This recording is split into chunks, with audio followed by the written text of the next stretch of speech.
Bonsoir à tous, bienvenue dans ce webinaire du plan dépérissement. Ce soir, nous allons parler de la nécessité de mettre en place une lutte collective dans la gestion de la flavescence dorée. Pour cela, j'accueille deux intervenantes, l'une qui vient du BIVB, c'est Héloïse Mahé, et Audrey Petit, qui coordonne le projet RISCA et qui travaille à l'IFE au pôle sud-ouest. Sans plus attendre et pour pas trop nous retarder, je vais laisser Audrey débuter, sachant que nous avons un bon programme que nous terminerons par un petit film sur la Nouvelle-Zélande. Bonne écoute à tous, n'hésitez pas à poser vos questions par chat et à très bientôt. À tous. Donc ce soir, je vais vous présenter donc une partie des résultats qui a été obtenue dans le projet RISCA, financé par le PNDV. Et donc, trouver que c'était une illustration de l'importance d'une gestion collective dans le cadre de la flavescence dorée, notamment quand on s'intéresse au déplacement du vecteur de la flavescence dorée, donc Scaphoideus titanus. Donc, vous le savez, on va pas trop rentrer dans les détails de qu'est-ce que la flavescence dorée ce soir, mais vous le savez, il y a deux éléments indissociables et indispensables pour avoir des problèmes de flavescence dorée. Donc, c'est la présence d'un vecteur, un vecteur majoritaire en France qui est Scaphoideus titanus, et des réservoirs de phytoplasme. Ces réservoirs de phytoplasme peuvent être soit dans des vignes sauvages, comme sur la photo en bas à gauche, soit dans un réservoir dans les vignes cultivées. Donc sur chacun de ces compartiments liés à la diffusion de la flavescence dorée, on a divers leviers qui sont actuellement mis en œuvre. Donc sur le vecteur, on a notamment les traitements obligatoires, et sur la gestion des réservoirs de phytoplasme, on a en premier lieu la plantation de matériel sain pour tout ce qui est nouvelle plantation. Et après, une fois que la plantation est en place, le travail continue par une élimination obligatoire des pieds symptomatiques jaunissent. Donc ce soir, on va vraiment s'intéresser essentiellement à la gestion du vecteur, et on n'abordera que partiellement sur les réservoirs de phytoplasme. Donc en fait, dans RISCA, on a fait des suivis assez fins pour voir un petit peu comment se déplaçait le vecteur Scaphoideus titanus depuis l'environnement des vignes, notamment les vignes quand il y a des présences de vignes ensauvagées à proximité des vignes. C'est des parcelles un petit peu compliquées parfois à gérer. Donc pour ça, on a utilisé les plaques jaunes engluées que vous avez en photo, qui sont classiques dans le suivi du vecteur. On s'est intéressé au suivi au stade adulte, beaucoup plus facile à faire, et sur une période plus longue aussi, donc qui permet d'avoir un suivi plus fin. Donc on a disposé énormément de pièges. Dans les îlots de vignes qu'on suivait, on mettait un piège tous les 20 mètres.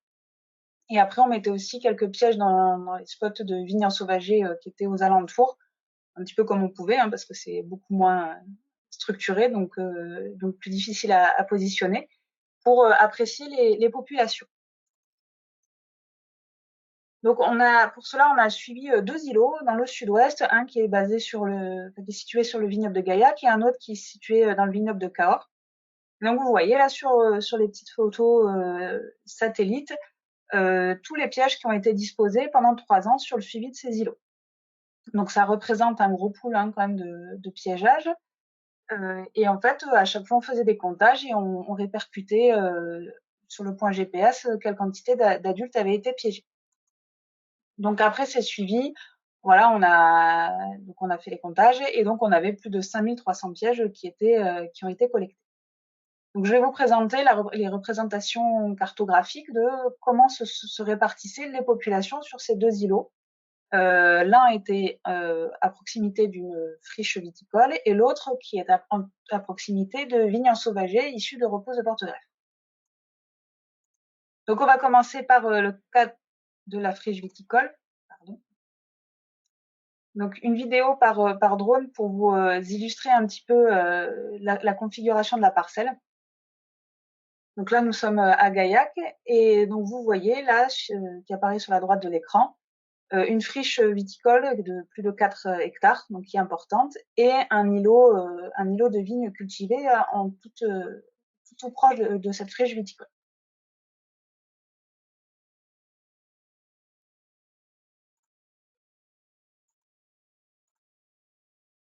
désolée, il y a une latence dans les slides. Donc voilà, voilà comment vous êtes présenté les résultats des captures. Donc soit par vue Google Earth comme sur la gauche, donc avec une intensité de coloration, un rond égale un piège, et plus il va vers le rouge, plus on a capturé d'adultes. Et après, sinon, des cartos SIG, où là, ce sera plus du zonage d'importance de capture. Donc là, vous voyez, c'est la situation après les traitements obligatoires. Donc les parcelles de vignes sont saines, enfin, sans adultes, donc le nettoyage a bien marché. Et on voit tout de suite que dès 15 jours après la fin des traitements obligatoires, le rouge s'intensifie dans les vignes, et encore plus un mois après la fin des traitements obligatoires. Donc vu la configuration de la parcelle, on suppose quand même très fortement qu'il y a eu un mouvement depuis la friche qui n'a pas été, où le vecteur n'a pas été maîtrisé, vers la vigne qui a recolonisé, et donc il y a des populations qui ont recolonisé la vigne qui avait pourtant été assainie, où il n'y avait eu aucune capture d'adultes à la fin de la période des traitements obligatoires. Là, vous avez les résultats pour 2020, donc sur la gauche de l'écran. Donc ça, c'est la totalité des individus qui sont représentés, qui ont été capturés, qui est représentée. Donc il y a eu 3 traitements obligatoires, et donc vous voyez bien que aux alentours, enfin tout proche de la friche, on a plus d'adultes qui ont été retrouvés que quand on s'éloigne de la friche. Et on retrouve ce résultat aussi en 2021, donc à droite. Là, c'est moins rouge, moins intense, donc il y avait déjà des populations un petit peu moins importantes sur ce millésime, et en plus, cette parcelle a été traitée avec un 4e insecticide contre les cicadelles vertes, donc ça a dû rabaisser les populations. Mais on voit bien qu'à proximité directe de la friche, on a plus d'adultes que plus on s'éloigne. Là encore, c'est une autre façon de représenter un petit peu la même idée. On a gardé sur la somme de tout ce qu'on a capturé en 2020 et 2021, les pièges qui avaient des captures au-dessus de la médiane de tout l'îlot. Donc c'est ceux qui ont le plus capté d'adultes, et on voit bien une fois de plus que les pièges qui restent après ce filtre, ce sont ceux qui sont vraiment à l'aplomb de la friche. Donc bien sûr, quand on capture les Scaphoideus titanus, c'est pas écrit dessus quelle est leur origine, mais vu la répartition qui est quand même très hétérogène et très localisée à proximité de la friche, on peut très facilement supposer que la friche est impliquée dans cette répartition. Donc, ce qu'il faut retenir là dans ce cas, c'est que s'il y a une friche viticole qui n'est pas entretenue, qui n'est pas maîtrisée, ça va augmenter les populations dans les vignes environnantes, qui pourtant avaient été très bien entretenues. Les traitements obligatoires avaient été réalisés avec succès. On n'avait aucun adulte qui était piégé à l'issue de ces traitements obligatoires. Et on a des recolonisations. Donc, cette présence de friche viticole met un peu à mal les efforts qui avaient été faits de gestion dans son environnement. Et en plus, ces recolonisations sont rapides parce qu'on a vu que dès 15 jours, on revoit plus d'adultes en proximité de la friche. Donc un autre cas, donc sur le vignoble de Cahors, où là, on est dans la présence d'un îlot d'une 40aine d'hectares. Et là, vous voyez en bas de l'écran, qui est un peu jaunâtre, vert jaune, des repousses de porte-greffe sur les bords du Lot. Et donc là aussi, on a une vigne qui est cultivée, qui est sous traitement obligatoire, mais par contre, des repousses de vigne qui ne sont malheureusement pas possibles à gérer.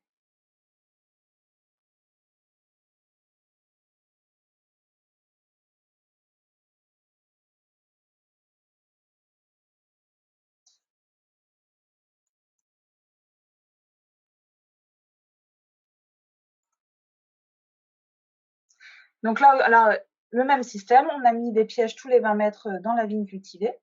Donc, vous les avez représentés sur les 2 images, Google Earth et SIG.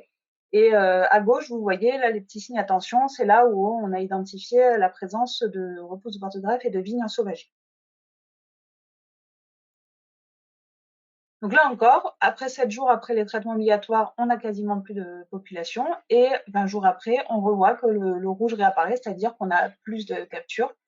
Et après, bon, là, on était en fin de campagne, 36 jours après, ça redescend, mais on voit bien que sur les bordures, à proximité directe de là où il y a des zones de vignes ensauvagées, on a toujours plus de captures, donc on peut encore supposer un impact de la présence de ces vignes ensauvagées. Là, vous voyez les résultats sur 2 millésimes, 2020 et 2021, le total des captures qui ont été faites. Et là encore, ce qui s'allume, et ces zones se répètent tous les ans. Hein, on voit bien que les zones rouges sont quasiment identiques en 2020 et 2021.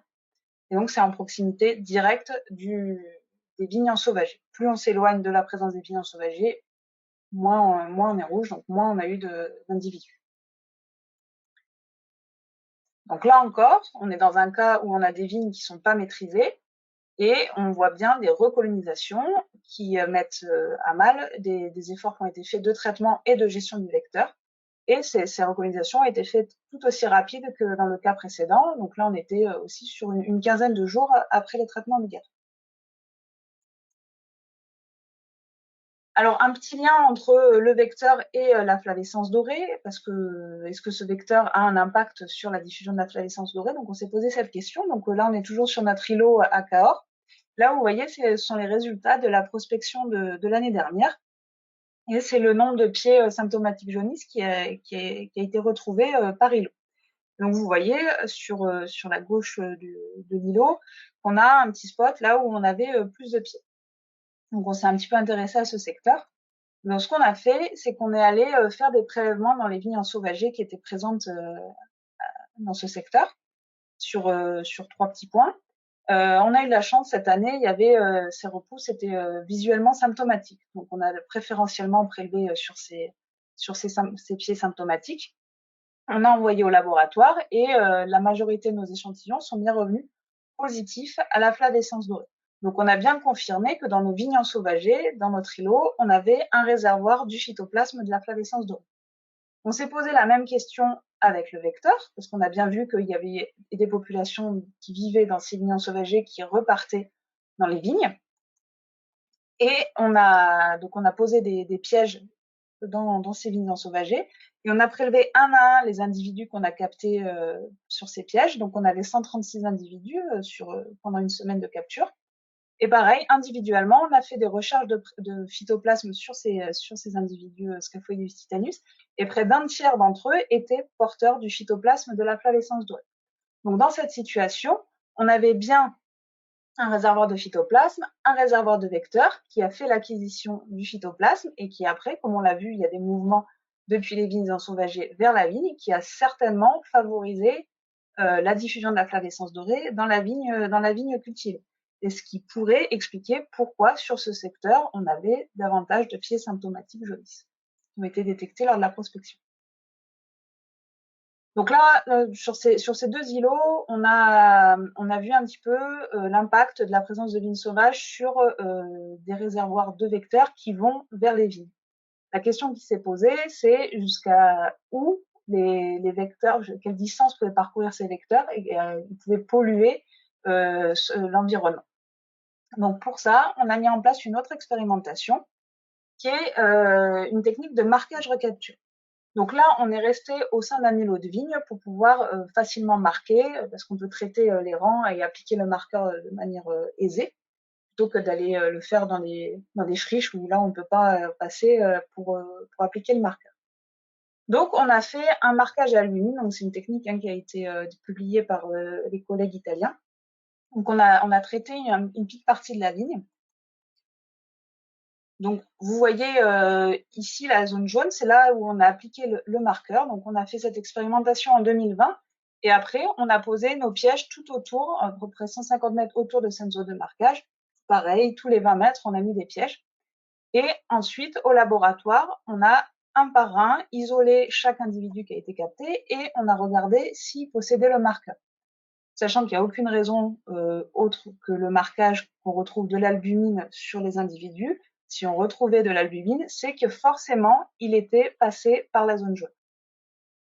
On a refait la même manip en 2021, donc on a gardé notre même zone de marquage. Et par contre, on est allé un petit peu plus loin, on est allé à plus de 200 mètres de cette zone de marquage et on a fait des recaptures. Donc sur ces 2 années d'expérimentation, on avait presque 9000 individus qui ont été testés pour voir s'ils possédaient le marqueur ou pas. Et grâce à ça, on a pu faire des cartes de répartition, de diffusion. Donc là, vous voyez, c'est en 2020. Donc on avait près de 1200 individus. Donc la zone jaune de marquage, et ensuite, plus le cercle est rouge, plus la proportion d'individus possédait le marqueur, c'est-à-dire qu'ils étaient issus de la zone jaune. Donc là, on voit que les relevés ont été faits 10 jours après le marquage. 10 jours après, on voit dans cette expérimentation que les populations marquées sont peu diffusées et sont restées principalement proches de la zone de marquage. Néanmoins, on voit quand même que des individus sont retrouvés à l'extrémité de la zone de suivi. Les conditions étaient favorables, donc on a réitéré notre expérimentation en 2020 avec une autre date de marquage. Donc on a repassé le marqueur sur cette zone jaune, remis des nouveaux pièges et reprélevé des individus. Donc là, on en avait plus, on était avec plus de 2200 individus testés. Et là, on voit que le rouge est beaucoup plus homogène. Et donc sur cette période, qui est aussi de 10 jours, comme précédemment, on a eu une diffusion beaucoup plus globale sur la parcelle. On retrouve des individus jusqu'à l'extrémité de notre dispositif de suivi. Donc en 10 jours, à partir de là, on retrouve des individus sur toute la zone. Donc là, on était un peu limité par notre dispositif, donc on peut en conclure avec certitude que Scaphoideus titanus a au moins parcouru 160 mètres dans notre configuration. C'est pour ça qu'en 2021, on est allé voir un petit peu plus loin. On a refait la même manip. Donc toujours la même zone de marquage. Et là, on est allé là où on n'était pas l'année précédente. Et là, vous voyez encore que tout est rouge. C'est-à-dire que la majorité des individus trouvés étaient issus ou sont passés par cette zone. Alors, ce qui est important aussi, c'est qu'en 2021, on était des conditions très pluvieuses dans le sud-ouest et on a pu poser que les pièges pendant 5 jours. Donc en fait, en 5 jours, on a retrouvé des individus dans toute la zone de suivi de manière très intense. Donc, c'est-à-dire que la diffusion s'est faite rapidement et dans tous les sens depuis notre zone de marquage. Là aussi, notre dispositif nous contraignait à pas aller plus loin que 230 mètres, mais vu qu'il n'y a pas de rupture dans nos captures, qu'on voit qu'elles vont jusqu'au bord, on peut supposer aussi que si on avait pu mettre les pièges plus loin, on aurait peut-être pu en trouver plus loin, mais ça, malheureusement, on n'a pas pu le faire. Et comme je vous l'ai dit, ces déplacements étaient rapides et massifs en seulement 5 jours. Donc, la conclusion de cette expérimentation, c'est que une parcelle qui possède des populations importantes, mal gérées, pas gérées ou avec des échecs, ça a des impacts sur l'environnement. Ça ne va pas impacter que sa parcelle. Il y a des déplacements importants des vecteurs. Alors, en parallèle, on s'est posé la question, ça on entendait souvent, quel serait l'impact du vent sur la diffusion du vecteur. Donc là, vous voyez, on est de retour sur notre friche à Gaillac. On a 3 années de suivi et on voit une répartition qui est globalement qui est assez comparable en 2020-2021. On voit bien des présences d'adultes plus importantes à proximité de la friche, mais après, quand on s'éloigne, les populations décroissent. Par contre, en 2019, on voit que tout est rouge, qu'il y a eu des populations très importantes sur tout l'îlot qui étaient suivies. Les échelles de couleurs sont exactement les mêmes entre les années. Et en fait, ce qui s'est passé, c'est que quand on a regardé comment était le vent sur ces 3 millésimes, en 2020 et 2021, on avait un vent qui était finalement défavorable. Donc le vent allait plutôt dans le sens vigne-friche. Donc oui, de notre point de vue, il était défavorable. Alors que sur l'été 2019, on avait un vent complètement opposé et un vent qui était favorable et qui a certainement aidé les populations de la friche à aller vers la vigne. Ce qui peut expliquer pourquoi on a cette répartition beaucoup plus homogène et intense sur ce millésime par rapport aux 2 autres. Donc, le vent estival facilite la dispersion, d'après ce qu'on a observé ici. Par contre, on l'a vu, même quand le vent est même défavorable, ça n'empêche pas non plus le vecteur de bouger. Alors, une autre donnée parallèle aussi dont on a fait l'acquisition dans le projet, comme on avait beaucoup de données de capture. En fait, avec les surfaces de piégeage, le nombre de pièges, les périodes, les durées de capture, tout ça, on a pu estimer, pour avoir un ordre de grandeur, quelles étaient nos populations par hectare de vecteurs dans nos 3 sites de suivi, les 2 sites avec des vignes ensauvagées et notre site de marquage. Donc on a obtenu ce graphique, ces populations, et donc on voit qu'il y en a 2 groupes distincts, celles où les populations sont hypothétiquement en dessous de 100 000 et ces 2 situations où on est largement en dessus. Et en fait, ce qui distingue ces 2 groupes de parcelles, c'est le mode de production. On voit bien qu'il y a apparemment un déficit de la maîtrise des populations en viticulture biologique.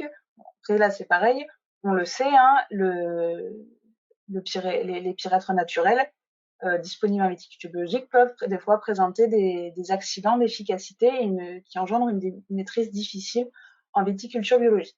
Donc ça, c'est un élément qui est à garder en mémoire, que des populations peuvent être plus importantes qu'ailleurs sur des parcelles menées en viticulture biologique. Et comme on a vu que les mouvements pouvaient être importants entre les parcelles, c'est peut-être aussi un facteur à prendre en compte dans la gestion de la flavescence dorée. Voilà, c'était juste un petit graphique pour vous rappeler que cette efficacité parfois décevante des pyrètres naturels, elle était retrouvée dans d'autres projets. Là, vous avez différentes efficacités des pyrètres naturels, alors que généralement, avec des produits conventionnels, on arrive à avoir une efficacité plus stable. C'est pour juste montrer que c'était cohérent avec des données précédemment acquises. Donc, si je résume un petit peu tout ce qu'on a montré là, quand on s'est intéressé aux vecteurs dans ce projet, c'est que, ça a été démontré par ailleurs, que les vignes ensauvagées sont, on le sait, des réservoirs de vecteurs et de phytoplasme. Donc, si on a des vignes ensauvagées, on garde des conditions favorables à la flavescence dorée. On vient de le voir, que parfois en bio, la maîtrise du vecteur peut être décevante, donc avoir des maintiens de population importantes qui vont pas forcément rester dans cette parcelle et peut-être aller aux alentours. On a un vecteur qui est très mobile, qui voyage depuis les vignes ensauvagées vers la vigne, et aussi certainement dans le sens, mais aussi au sein de la vigne. Et en plus, par-dessus, on peut aussi rajouter le vent qui a aggravé cette mobilité. Donc malheureusement, qu'est-ce qu'on a montré? Que la gestion de la flavescence dorée et de son vecteur est complexe, mais surtout doit être globale. C'est-à-dire ne pas avoir de réservoir et surtout réfléchir à l'échelle locale et pas juste sa parcelle pour espérer maîtriser la flavescence dorée. Donc voilà, ce soir on parle de l'adulte collective, donc l'idée, c'est s'il y a un des maillons de toute cette chaîne de gestion du vecteur de la flavescence dorée, si un des maillons est défaillant, il va malheureusement potentiellement mettre à mal tous les efforts qui ont été mis autour, d'où l'importance de gérer de manière collective et de réfléchir de manière globale et pas juste d'un point de vue d'une petite parcelle. Voilà, j'en ai fini. Je profite pour remercier rapidement tous ceux qui ont participé à ce gros suivi de pièges et à toutes ces expérimentations. Et je vais laisser la parole à Héloïse. Je vais reprendre la parole 30 secondes parce qu'on a déjà pas mal de questions qui sont arrivées pour toi, Audrey. Et je pense que si on attend trop pour les poser, ça sera compliqué pour la compréhension. Notamment, tu as beaucoup parlé des friches. Est-ce que on a un auditeur qui nous demande s'il y a un texte réglementaire qui permettrait de supprimer les friches? Je sais qu'à Gaillac, vous réfléchissez sur un arrêté de mise en péril. Oui. Alors effectivement, il y a des textes législatifs dans le code rural notamment. Leur application est compliquée. Mais en théorie, un arsenal législatif existe. Il faut qu'après les administrations veulent bien prendre et mettre en œuvre cette réglementation. Ouais, et puis retrouver les propriétaires d'une friche, c'est pas toujours évident, je pense. Oui, ça dépend, mais voilà, comme il y a beaucoup de recours possibles, ça peut être très très long aussi voilà, d'arriver à son but. Et à partir de quel âge, enfin, de combien de temps on considère qu'une vigne est ensauvagée? La vigne ensauvagée, là, que tu as montré sur Gaillac, par exemple, au début, elle est ensauvagée depuis combien de temps, à ton avis? Alors, dans ce cas-là, on est sur une friche qui est là depuis plus de 20 ans. Mais après, une vigne ensauvagée, c'est une vigne qui n'est plus gérée. Donc là, on avait le contraste d'une vigne où le vecteur n'est pas du tout maîtrisé, alors qu'à côté, le viticulteur fait son travail. Donc, voilà, par ensauvagé, c'est non géré. Ok. Et est-ce que tu peux réexpliquer à quelle période tu as posé les pièges, là, justement, sur les parcelles, les premières parcelles que tu as présentées? Alors, on suivait les adultes parce que les suivis larvaires sont très fastidieux et en plus très aléatoires. Il suffit qu'il y ait eu du vent, de la pluie, voilà. Donc, on a préféré s'affranchir des suivis larvaires. Et donc, on a commencé, nous, dans le sud-ouest, on est sur mi-juillet, hein, sur les premiers piégeages d'adultes. Donc, c'est à la fin des traitements obligatoires? Voilà, c'est ça. Ok, alors attends, je lis en même temps. Ah oui, comment tu expliques qu'on retrouve plus de 50% des cicadelles marquées à l'albumine dans une majorité des pièges posés alors que la surface traitée au départ est bien plus faible que la surface totale? Attends. Et donc là, on est quand même dans une parcelle où il y a une grosse population, hein. Et donc, ce qu'on ne sait pas, c'est est-ce que les cicadelles sont marquées uniquement si elles sont là au moment du traitement ou si elles peuvent faire l'acquisition par passage après le traitement sur la zone marquée. Donc, ce qui pourrait expliquer que potentiellement, toute cicadelle de l'îlot qui va passer à un moment sur cette zone jaune de marquage peut faire l'acquisition du marqueur. Mais ça, on ne peut pas le savoir. À quel moment elles ont pris le marqueur. Ok. Et est-ce que tu penses qu'il y a des espèces de populations de scapho ou de cigadelles qui sont plus ou moins mobiles? Certaines qui seraient vraiment inféodées à une parcelle et d'autres qui pourraient aller beaucoup plus loin, qui ont des ailes plus rapides, je sais pas. Là, je ne peux pas me prononcer. Là, on a travaillé uniquement sur Scaphoideus. Il y a peut-être des Non, mais au données sur sein d'autres. de la population scaphoïdus, est-ce que tu penses qu'il y en a qui sont plus mobiles que d'autres? Une question, je ne sais pas. Après, Euh, là, vu les quantités, vu les tailles d'échantillons et vu la proportion et la mobilité qu'on a observée, euh, il semblerait que l'essentiel de la population Scaphoideus soit très mobile. ok. S'il y a des Euh, différences. il y a une dernière question, après je propose qu'Héloïse, tu prennes la parole. Il y a une personne qui nous demande si on peut appliquer les traitements sur les îlots avec des drones de traitement. Où est-ce qu'on en est pour au niveau des autorisations? Alors, il y avait des expérimentations il y avait des dérogations pour expérimentation qui étaient en vigueur jusqu'à l'année dernière. Et là, il n'y a plus de dérogation. Donc, à ce jour, les traitements par drone ne sont plus autorisés. Ouais. Et ça, c'est valable pour toutes les maladies, je crois, hein. C'est pas que la Oui, oui, oui. flavescence. En fait, c'est considéré comme un traitement aérien et comme les traitements aériens sont interdits, voilà. Tant qu'il n'y a pas de dérogation, on ne peut pas aller l'envisager. Ok, moi j'ai fait à peu près le tour des questions qui étaient arrivées. Il y en a une autre, mais qui est plus générale sur la FD, on la prendra en conclusion. Du coup, Héloïse, je te laisse la parole. Oui, alors bonsoir à tous. Moi, je vais vous faire une présentation un peu plus centrée sur la Bourgogne. Tac, voilà. Sur la Bourgogne, en particulier sur la mise en place de la lutte collective, hein, grosso modo depuis 2012-2013 en Bourgogne. Alors, je reviens un peu sur cette notion d'épidémie et de lutte concertée et collective qui est rendue obligatoire. On s'en est bien rendu compte aussi, nous, avec le Covid et la nécessité d'avoir et une lutte concertée et une lutte collective, c'est-à-dire réfléchie ensemble et puis appliquée par tous. Donc, je vous ai remis là les quatre piliers de la lutte contre la flavescence. Audrey on a reparlé, donc ma présentation va un peu consister à vous montrer comment les viticulteurs bourguignons, comment la profession ici en région s'est organisée pour mettre en place ces différents piliers. Donc aujourd'hui, grosso modo, on peut dire qu'on a abouti en Bourgogne à une gestion aménagée de la flavescence dorée grâce à une analyse de risque qui est relativement précise et puis à une mobilisation de la profession qui a été exemplaire. En 2012-2013, les années après l'apparition des premiers foyers, il y a eu la création de ce qu'on peut appeler aujourd'hui vraiment une cellule de crise. Ça n'a pas été appelé comme ça à l'époque, mais en réalité, c'était ça.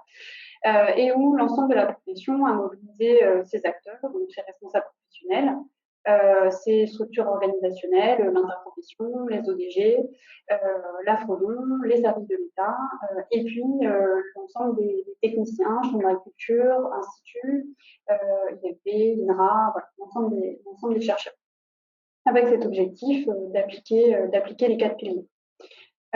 Vous allez voir que il y a des valeurs assez fortes ici en région qui soutiennent le plan de lutte, qui ont permis de le construire en 2012-2013 et qui restent aujourd'hui les valeurs fortes, les garde-fous chaque année quand sont construits les programmes de lutte. C'est la mobilisation de tous et de tous les professionnels. C'est-à-dire que cette lutte contre la flavescence dorée, elle est vraiment intégrée par la profession, qui prend en main et qui gère son outil de production, qui est vignoble. Et puis, c'est l'appui sur la recherche et l'innovation pour une lutte la plus précise et la plus sensée possible, donc la plus proche des derniers résultats de la recherche. Et puis, la figure que je vous présente là, elle est issue d'un site qui est pour nous la plateforme de référence pour nos échanges avec la profession dans le cadre de la lutte contre la flavescence dorée, qui s'appelle Stop Flavescence Bourgogne, sur laquelle on retrouve toutes les informations sur la flavescence dorée, les grands principes de la lutte, la description des piliers.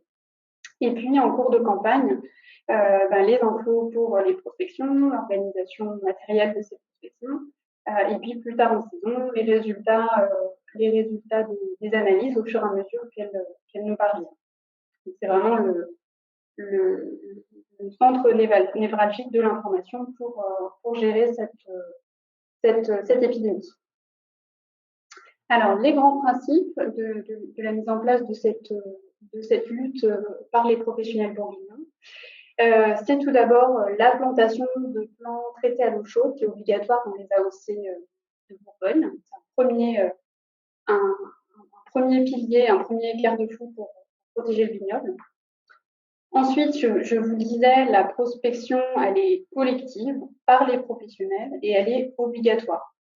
Aujourd'hui, on a 100% du vignoble de Saône-et-Loire et du vignoble de Côte d'Or qui est prospecté. Alors, en théorie, mais c'est l'objectif qu'on a tous les ans. Et puis, un tiers du vignoble qui est prospecté chaque année dans l'Yonne, en tournant pour que l'ensemble du vignoble soit prospecté tous les 3 ans.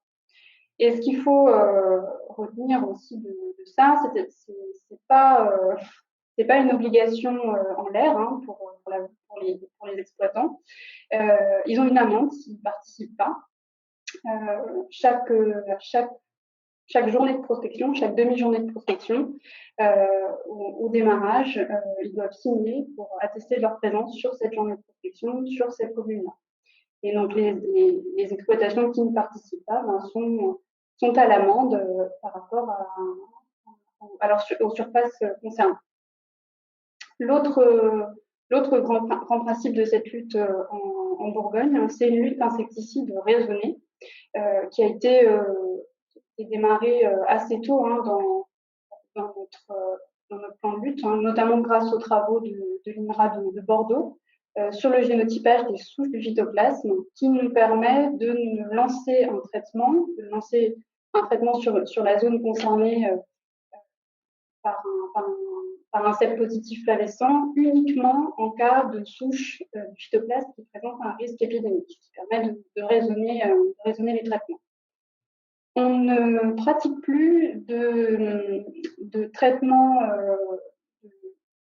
conditionné à des piégeages en saison depuis 2016 à peu près, parce qu'on s'était rendu compte qu'en cours de saison, on n'avait pas une efficacité suffisante, en tout cas une proximité suffisante entre ce qui était constaté sur le terrain et puis les symptômes derrière. Donc on a abandonné cet outil, mais on continue bien sûr à faire du piégeage dispersé dans le vignoble pour avoir une idée dans les différentes zones des populations de cicadelles. Alors, comment on met ça en place?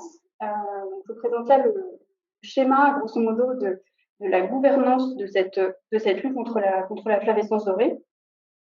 Pour vous illustrer un peu à quel point on s'adapte de manière constante, et aussi pour vous dire que cette gouvernance, elle a été formalisée telle qu'elle est décrite là dans ce schéma en 2020. Et elle nous permet tous les ans de travailler avec les professionnels et avec les services de l'État pour aboutir à un plan de lutte qui est vraiment très précis. Donc, comment on démarre? On commence mi-janvier par une réunion d'une commission technique, donc qui regroupe vraiment l'ensemble des techniciens du vignoble associés à la lutte contre la flavescence. Donc, les équipes de l'Afrodon, de la DRAF, des chambres d'agriculture, l'IFV, le BIVB et la CAVB qui rassemble l'ensemble des ODG de Bourgogne. L'objectif de cette première réunion, c'est de faire un point de situation, d'analyser la situation et les résultats de l'année précédente, de la campagne qui vient de se terminer, de coordonner un peu ce qui se passe et puis de faire le bilan des travaux menés par les différents membres de cette commission, notamment des essais qui ont pu être faits, et puis d'échanger, d'avoir des observations sur la progression de l'épidémie aussi en pluriannuel. Suite à cette réunion-là, on réunit ce qu'on appelle une commission mixte, donc généralement c'est mi-février, et là elle regroupe et les techniciens et les responsables professionnels, sachant que pour l'organisation de la lutte, en Bourgogne, il y a un responsable professionnel par commune, donc un responsable communal léché, flavescence dorée. Cette commission, au regard des observations de la commission technique, elle va proposer une organisation de lutte régionale avec l'analyse de risque. Ces propositions sont ensuite présentées à la commission professionnelle, qui se tient, elle, début mars, et qui, là, ne regroupe vraiment que les responsables professionnels et la CAVB, et dans l'ensemble des ODG. Et c'est vraiment cette commission, donc c'est bien les professionnels, qui vont arbitrer sur les propositions qu'a formulées la commission mixte quelques semaines ou quelques jours avant. Et, hop, je vais trop vite. Et enfin, la rencontre décisionnelle, si on peut l'appeler comme ça, regroupe donc le service de l'État, l'Afrodon et la CAVB. Et c'est cette perdu. Et c'est cette réunion, cette rencontre qui va permettre de valider l'organisation et les modalités définies par l'arrêté préfectoral qui sera proposé au préfet. C'est presque un peu contre-intuitif, mais c'est comme ça qu'on arrive à fonctionner. Et ensuite, c'est un retour à l'envoyeur, si je peux dire ça, en tout cas un retour pour les modalités d'organisation, avec l'Afrodon qui est en charge du pilotage de la diffusion des informations entre organismes et techniciens, et puis la CAVB qui va informer les professionnels ayant pris part aux discussions, tout ça pour garantir la bonne mise en place de ce plan de lutte qui est vraiment révisé chaque année. Alors, tout ça, qu'est-ce que ça donne sur le terrain? Je vous ai remis là la carte donc des communes bourguignonnes. En vert, chaque année, les communes qui sont prélevées et dont les tests effectués reviennent négatifs à la flavescence dorée, et en rouge, les communes qui sont prélevées et où un ou plusieurs tests reviennent positifs à la flavescence dorée. Alors, ce qu'on voit, c'est une belle trajectoire de réduction jusqu'en 2017. Et puis, à partir de 2018, on voit très bien visuellement qu'on a une réaugmentation du nombre de communes touchées, une extension du foyer historique, voire même plusieurs foyers qui se rejoignent. Et puis surtout, on a été obligé d'agrandir la carte, puisqu'on a aussi des foyers en Côte d'Or. On est ici sur la côte chalonnaise, le Mâconnais, pardon, ici la côte chalonnaise, et puis cette commune-là, c'est Beaune, pour vous situer. Donc, en 2021, on avait 39 communes touchées. Ça représente une augmentation de 116% en 3 ans. Et donc, 170 exploitants concernés directement. Mais ce qu'on vous montre bien là, ce soir, c'est que le problème ne concerne pas que 170 exploitants, il concerne bien l'ensemble des viticulteurs du territoire. Pour continuer à vous illustrer un peu cette reprise épidémique, on a un taux de positivité des tests à la flavescence, qui est passé de 1% en 2017 à 7% en 2020, une légère diminution en 2021 à 4,5%. Et ce qui est intéressant de noter aussi, parce que ça nous complique la tâche, c'est que 97,5% des tests reviennent positifs au gros noir en 2021. Alors, qu'est-ce qu'on fait? Eh ben, tout ça, vous vous doutez bien que ça met le collectif à l'épreuve, c'est-à-dire que jusqu'en 2017, on avait quelque chose de très satisfaisant et qui montrait la force du collectif et la force de la mobilisation de la profession. Là, on est plutôt dans une phase difficile. Donc, qu'est-ce qu'on fait? On met en place des outils pour améliorer la connaissance et la prévalence des symptômes.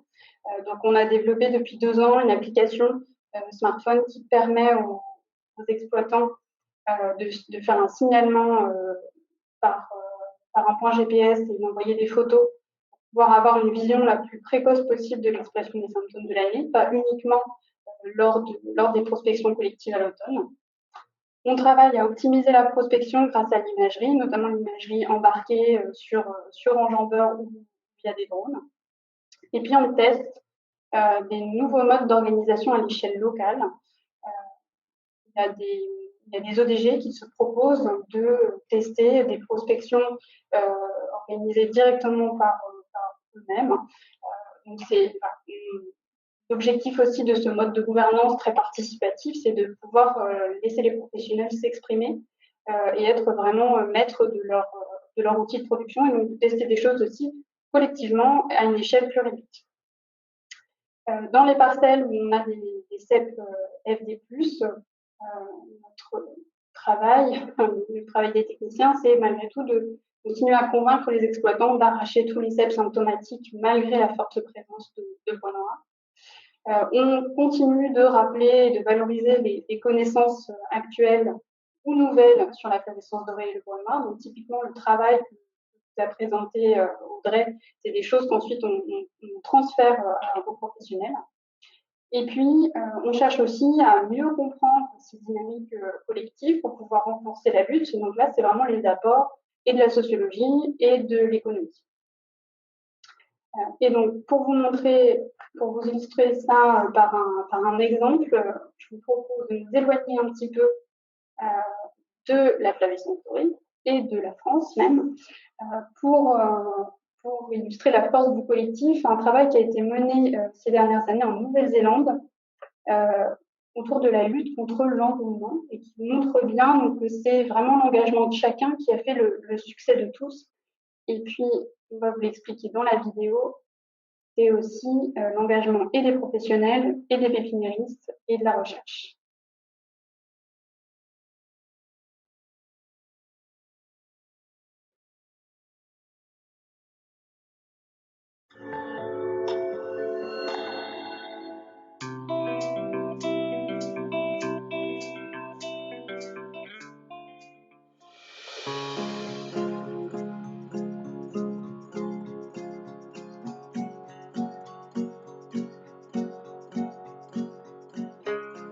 Kia ora. I'm Nick Hoskins. I've been involved in the industry for many years, since the early 80s, and I got involved in Martinborough when they were starting to plant vines in this district.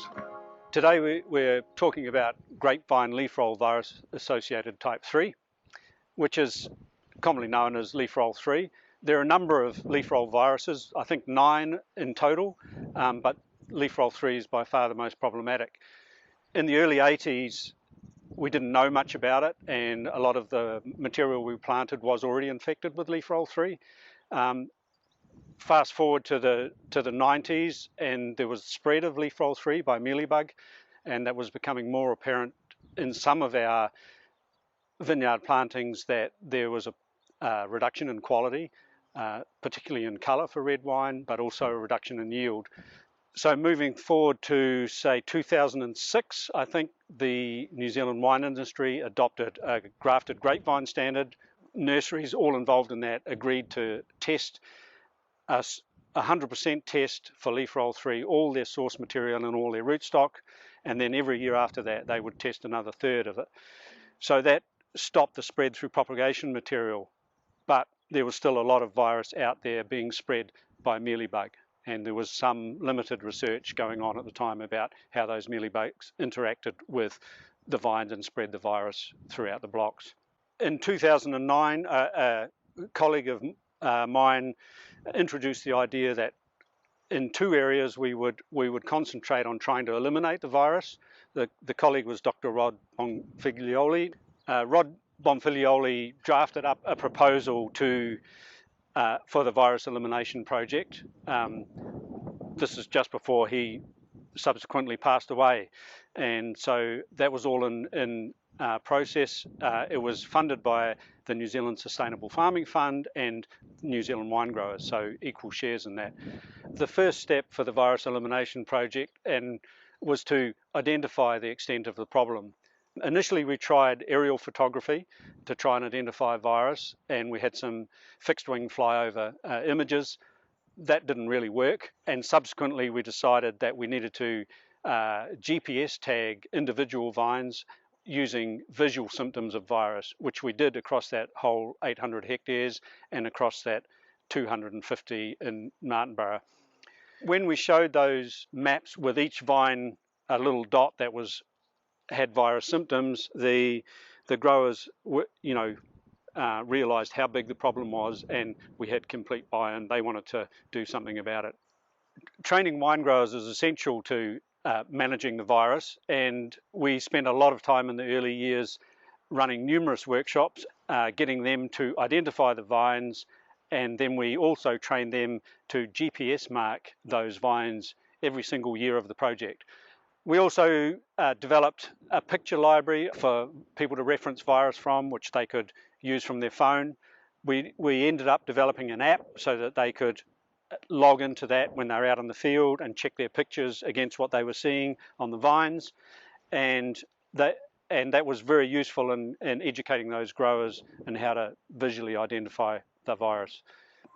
Our plan all along had been to remove virus vines, and we started that from day one of the project. So growers were identifying the vines that had symptoms and were removing those symptomatic vines, along with controlling mealybug, both chemically, but there were some organic vineyards in that program too. And so the key issues were remove the virus vines, remove the source of the virus, control the mealybug that spread the virus.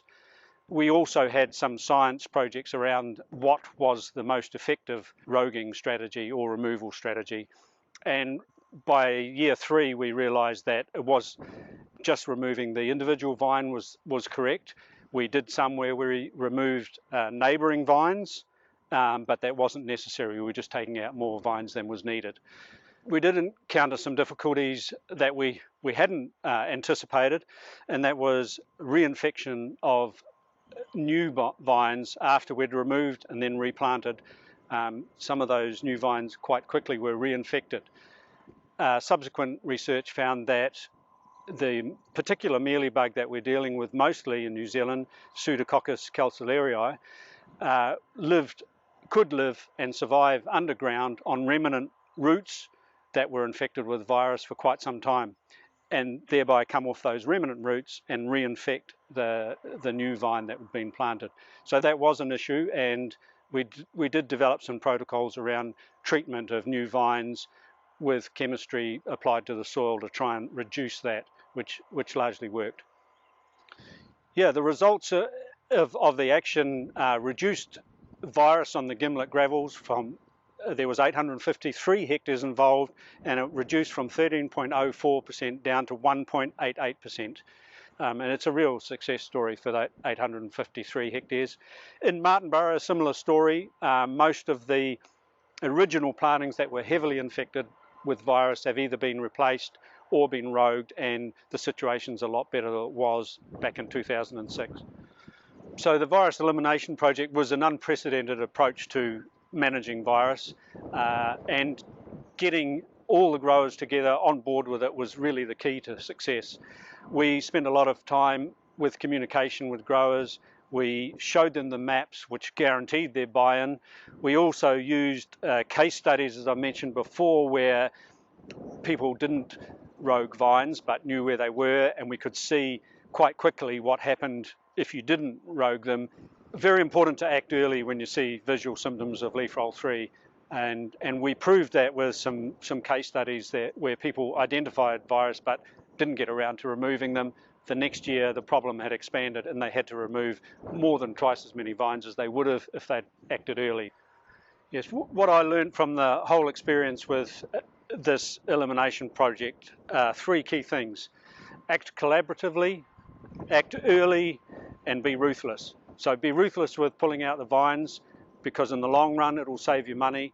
There was a number of economic studies looking at just that, acting early to the value of the vineyard, what does it do, and everything in those economic studies says if you pull vines out early, you're far better off in the long run than you will be waiting for it to spread and having to pull out more vines or having to in fact replant your vineyard. So act early, act collaboratively, and be ruthless.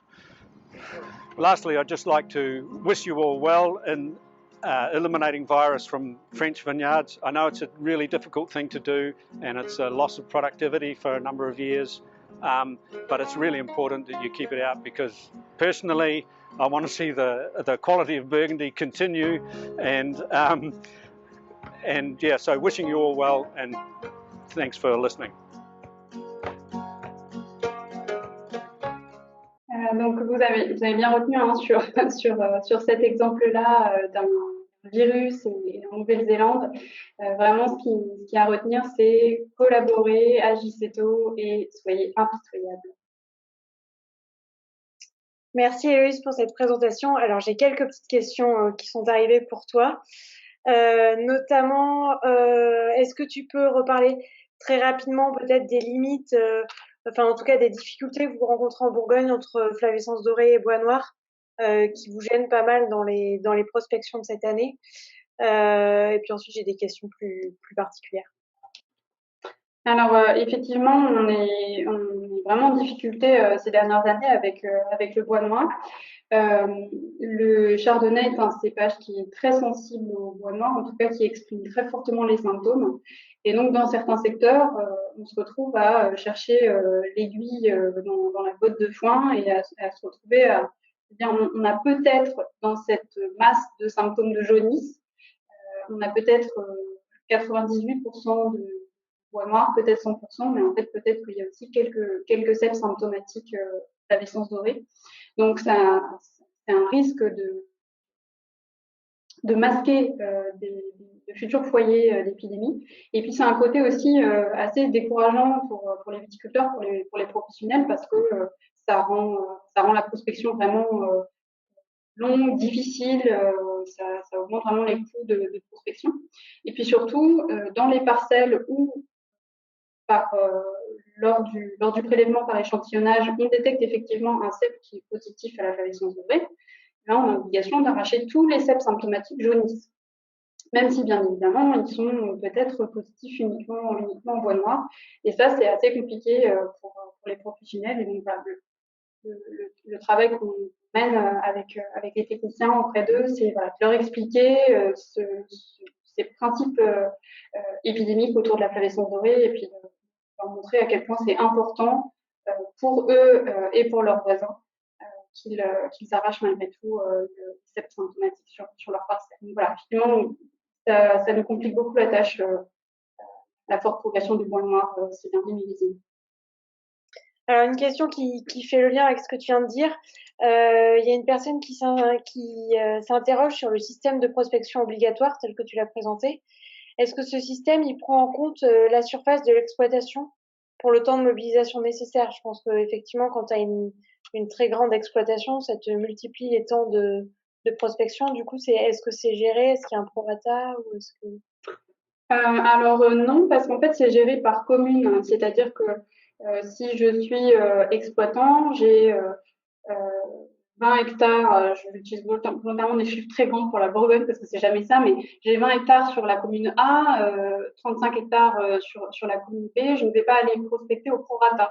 C'est-à-dire que je vais le lundi, comme tous mes collègues vignerons de la commune A, prospecter l'ensemble des vignes de la commune A avec mes voisins Et puis, peut-être le mercredi, sur la commune B, on va prospecter mes vignes et l'ensemble des vignes de mes voisins avec tous les viticulteurs de la commune B. Donc, il n'y a pas de temps au prorata, c'est vraiment collectif, quoi. On prospecte ses vignes et puis celles de ses voisins tous ensemble. Ok. Et comment t'expliques la recrudescence de symptômes de flavescence dorée à partir de 2018? Est-ce que c'est un relâchement ou des facteurs externes ou autre chose? Moi, je souris parce que je m'attendais à cette question.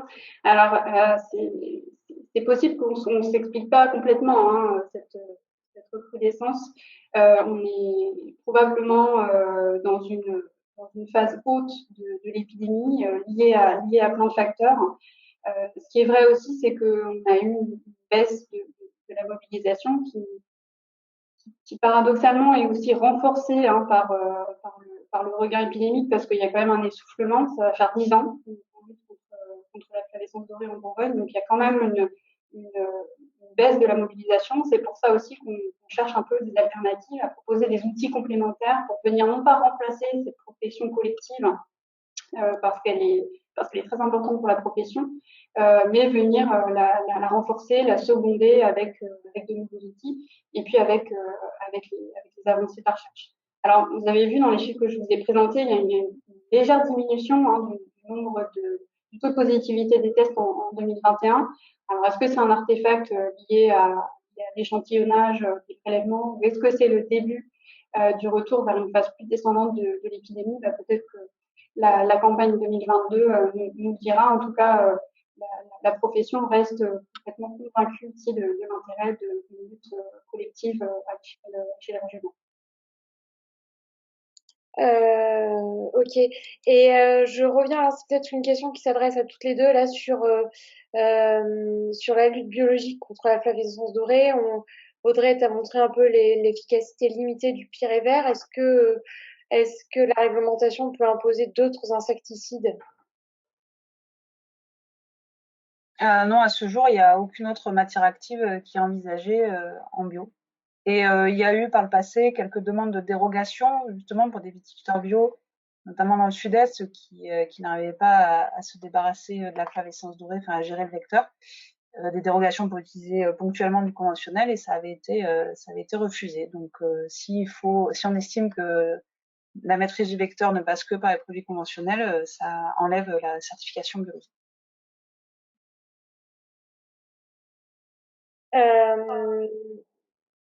Et Loïs, c'est une question pour toi, la suivante, c'est quel pourcentage de parcelles symptomatiques fait l'objet d'un prélèvement? Je crois que c'est systématique, non?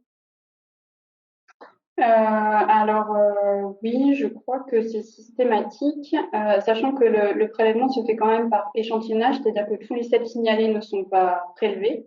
Oui, c'est la deuxième question. Combien de cèpes prélevés par parcelle?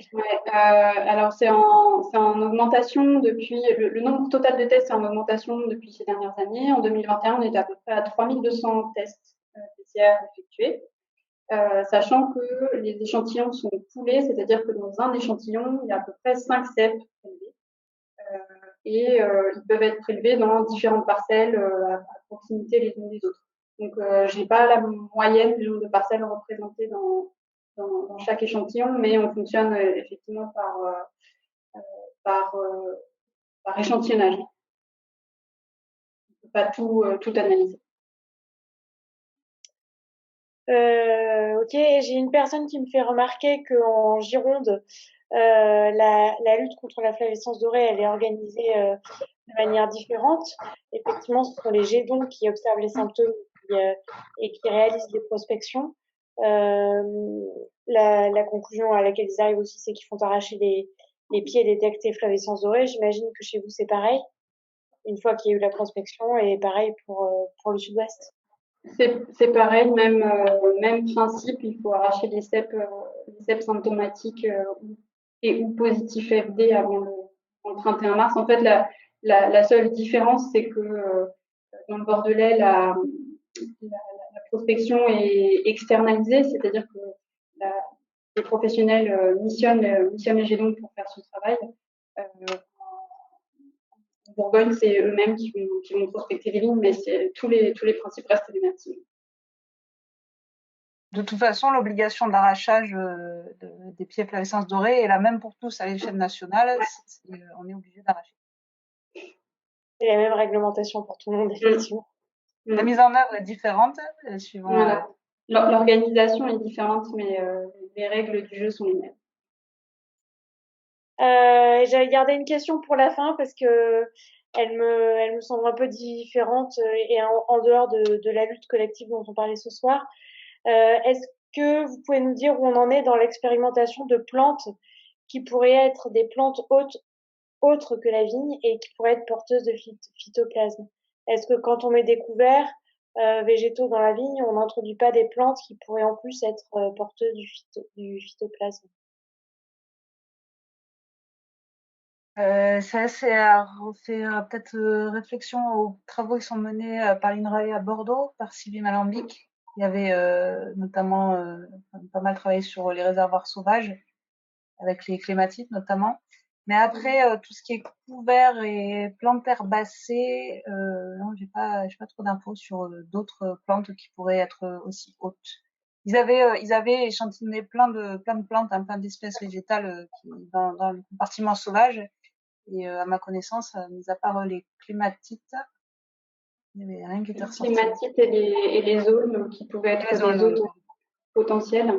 Donc effectivement, Sylvie Malambic pourrait répondre avec plus de précision que nous, mais le SCAFO étant s'alimentant préférentiellement sur vigne, même dans les abords des parcelles, Sylvie avait montré que ça ne servait pas à grand chose d'éliminer systématiquement tous les aulnes et toutes les clématites. Ah oui, et autre question sur dans la vidéo, à un moment donné, le viticulteur désinfecte les sols. Est-ce qu'on a une idée du genre du produit qu'ils utilisent? Je pense qu'en France, ils sont de toute façon interdits, donc ça répond au problème. Non, ouais, sûrement quelque chose d'interdit en France, mais effectivement, la particularité sur ce cas d'étude-là en Nouvelle-Zélande, c'est que l'espèce de cochenille à laquelle ils ont affaire, des générations racinaires. Donc, ils avaient été obligés de mettre en place ça.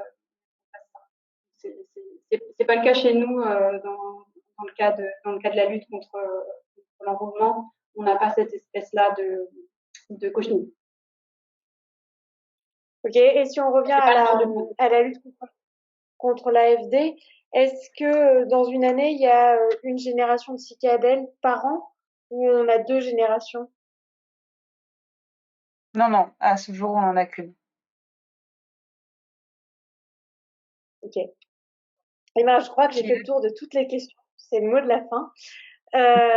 Sauf qu'il y en a une dernière qui arrive là, in extremis, mais ça fait presque 1 heure que nous sommes en ligne, donc je vous propose de basculer sur les dernières diapositives, si tu peux les remettre, Héloïse. Juste pour vous rappeler qu'au niveau du plan dépérissement, on a donc de nombreux webinaires qui sont disponibles en replay sur le site du plan. On organise aussi des PNDV Tours, qui sont des rendez-vous dans vos vignobles entre viticulteurs, techniciens et chercheurs. Les prochaines dates, c'est jeudi en Charente, le 30 juin à Chablis et le 1er juillet à Davaillé. Et puis, si vous voulez retrouver certains résultats du plan dépérissement et notamment les résultats concernant la lutte contre la flavescence dorée, vous aurez tout ça dans les carnets du plan, notamment la partie là, justement, il y a un très bel article sur les zones, les climatiques, etc. Il me semble dans les carnets. Voilà, vous avez une trentaine de fiches avec des résultats techniques. Ne voyant pas de nouvelles questions, je remercie Héloïse et Audrey de leur présence ce soir. J'espère que ce webinaire vous a plu.